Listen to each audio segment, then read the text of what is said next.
Good day everyone, Complaining Gamer here, and this is The Quest for Performance. Did you know the C in Cemu comes from the Wii U codename Cafe and also the programming language C, which Cemu is written in? Then you simply add emu for emulator. Some people pronounce it Cemu, others say Cemu. What do you think is the correct pronunciation? Comment down below. If this is the first time you've heard about Cemu, it is a Wii U emulator for PC, enabling you to play your favorite Wii U titles on a computer. Whilst it has been around for several years, its popularity skyrocketed with the release of Zelda Breath of the Wild in March 2017. It received an immediate huge media push, waking up many people to its existence. Since March, Cemu users have been on the quest for perfect performance, leading to a variety of tweaks and tricks that people have tried to implement. For most, it still requires a system of substantial power to satisfy those who are FPS hungry. The progression of performance has been impressive. Let's take a look at the reality of what works for most people. This will be broken down into two sections: genuine performance boosts versus experimental and placebo. Furthermore, it is important to note that Cemu has relatively few settings which can be adjusted. Ultimately, we are currently hostage to our hardware, at least until Cemu has seen significantly more optimizations. The emulator thrives on high single-core clock speeds of at least 3.5 GHz and above. It also requires a substantial amount of RAM. Some users report 16+ GB while others manage with just 8. Simply stating clock speeds does not tell the whole story. As an additional note, I'll refer to a comment left by a subscriber, Kian Gray. He says, anything older than an Ivy Bridge i5 you would need a higher clock speed due to the lower IPC on older CPUs, so probably an i5 2400 plus CPU is your best bet. I would recommend a GPU from Nvidia's 700 series or higher, or a 680 if on anything older. For AMD, the 200 series or higher as well, but you can get away with the mid to higher end 7000 series for sure. So, one thing to remember people, CPU IPC is important.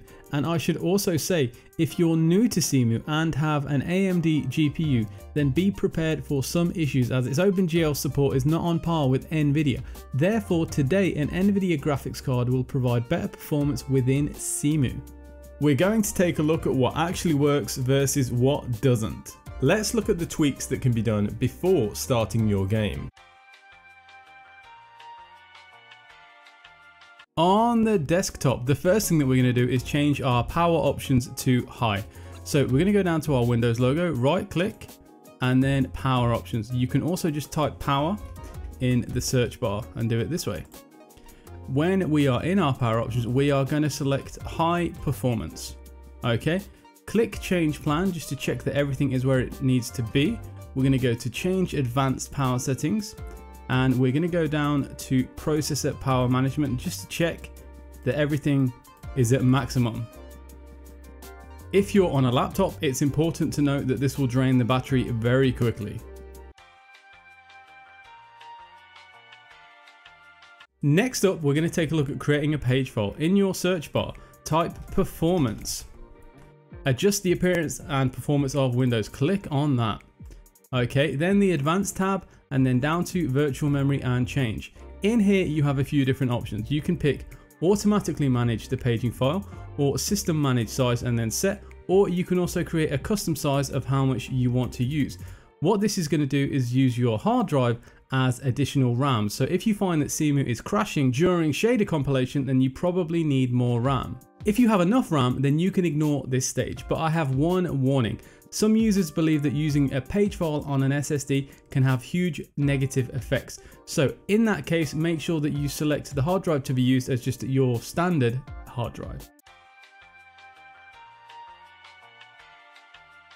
After that, we're going to install our shader cache. The file I'm going to be using is provided by Tyrindor2, and he claims that it is a 100% completion of Breath of the Wild. So what we're going to do is open up our shader cache file and Cemu. And what we're going to do is open up shader cache, transferable, and just drop and drag. The shader cache is extremely important for a smooth experience. Now, sometimes the shader cache might be named incorrectly. If you don't know the correct name, then what you can do is actually start your game, So let's do that now. Let's load Breath of the Wild and let's also take a look at the shader cache folder at the same time. So if we load the game, we should see an additional file pop up, which would be the correct name. Okay, that's all we need. So we can close Cemu for now and basically copy the name of the shader and then delete it. Okay, so we can just delete that and it will also go into pre-compiled, delete that one as well. Now, all you need to do is rename this file to the correct one. Remember, you're renaming the cache we downloaded and your game should be ready to go with shaders. So let's try loading it very quickly once more. And what we should see is a shader count number. So there you go, our shaders for the game are ready and loading. The first compilation takes a considerable amount of time, but each one after that is much quicker. Did you know that Link's surname is Link? That means his full name is Link. The Legend of Zelda creator Shigeru Miyamoto revealed this during a Game Informer interview. Video link in the description below. Throughout this tutorial and demonstration, I've set up fixed scenarios for consistency to show how certain settings impact performance. As seen here, the impact of a shader cache which is preloaded versus one which is compiling in real time is huge. The shader cache contains all the effects in the game. Therefore, a preloaded cache leads to smoother gameplay because you do not require any more game elements. Some users believe that you should suffer through the stuttering and build your own.